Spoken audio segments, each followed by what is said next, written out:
Hey guys, Jamila here again.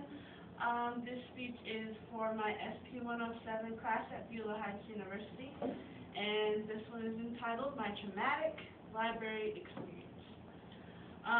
Growing up, I was homeschooled, so we went to the library a lot, and going to the library was always a magical experience because it was outside of the house, and you had colors and computers and books, and it was always awesome.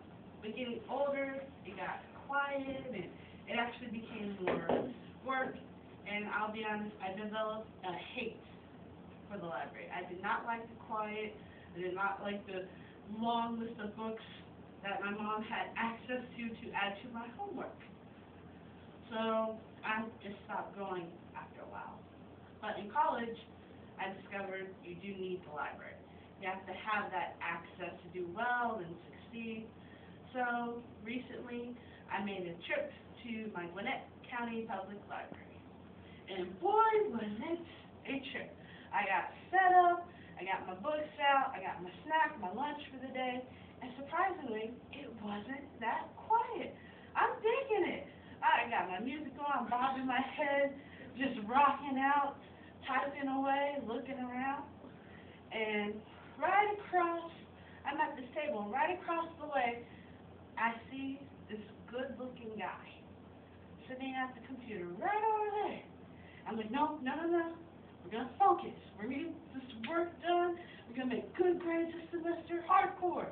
I start working, then my eye goes up again, and there he is, and I'm going, oh my gosh.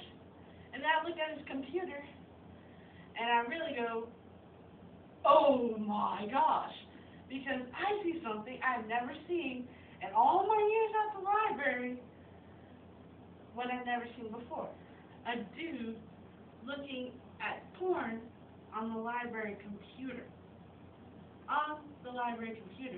Now there's kids running around and, more homeschool parents. I'm just like stunned. I don't say nothing. I'm barely breathing. My face looks like, and I start texting my mom because she's who I've always gone to the library with. This time she dropped me off. So she's like, Mom, there's this guy at the computer, and he's looking at porn. What do I do? I'm freaking out here. And my mom's just like, okay, first thing you do is move away, and then go up to the help desk and report them. So I don't move. I just keep my seat because I'm just like, okay, I can't move. I'm freaking out. So I go up to the desk and I report the guy, and the attendant is like, ma'am, are you sure that he was looking at pornography? What exactly did you see? I try to be very discreet and say, well, I saw a bare bust and bare lower female areas.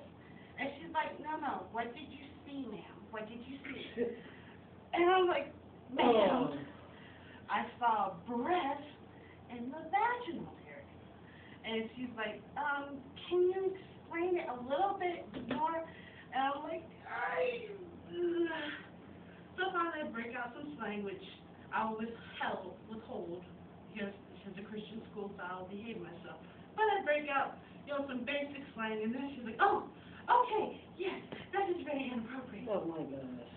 And so we're going to monitor his computer and make sure that we can handle this situation. I can't just go off your word. We have to see for ourselves. So she starts walking by, trying to catch this guy. And I'm watching this. This dude's an old school pro at this. He has his tab set up with multiple tabs so that he can change it whenever someone walks by. He's got video games, email, Facebook, a movie going on, so that when someone walks by, they won't see that little hint of porn. So the librarian's missing every time. He's perfect at it. I'm just like, oh God. Okay, I have to study. By this time, I've wasted about, good 30, 45 minutes just watching this guy in the library just do this back and forth rat race.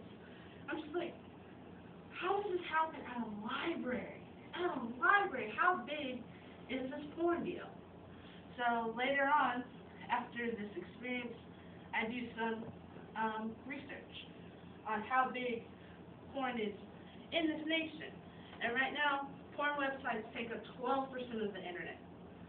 And there's 260 new sites added every day.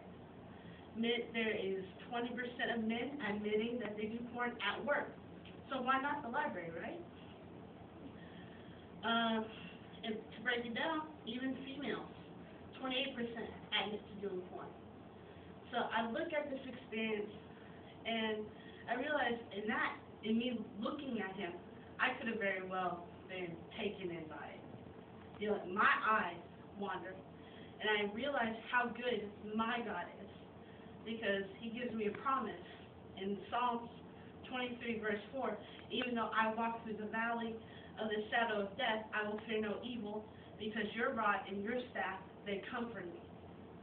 You know, that's not only just, you know, that's not just, you know, like, comforting me, like, oh, it's okay, don't worry, but it's also nudging me away from the bad stuff. I had my God looking out for me to keep me away from that temptation, so I don't have to wander off, even when I'm in that area of temptation. I know that's going to be okay. I went back to the library the next week, and the guy was there again, and still no catch. But I know that I was covered, and I was protected. And I continue to go to the library, because I got a lot of work done that day. Thank you very much. If you guys enjoyed my speech, be sure to give it a thumbs up. If you like my speaking skills, let me know in the comments. If you have any tips for me, leave that in the comments as well. I want to thank my audience, Geraldine, Mr. Wanda, Mr. Daniel, Miss T, and Arkel. Say hey, hey. Hey, hey. All right, thank you guys. Bye.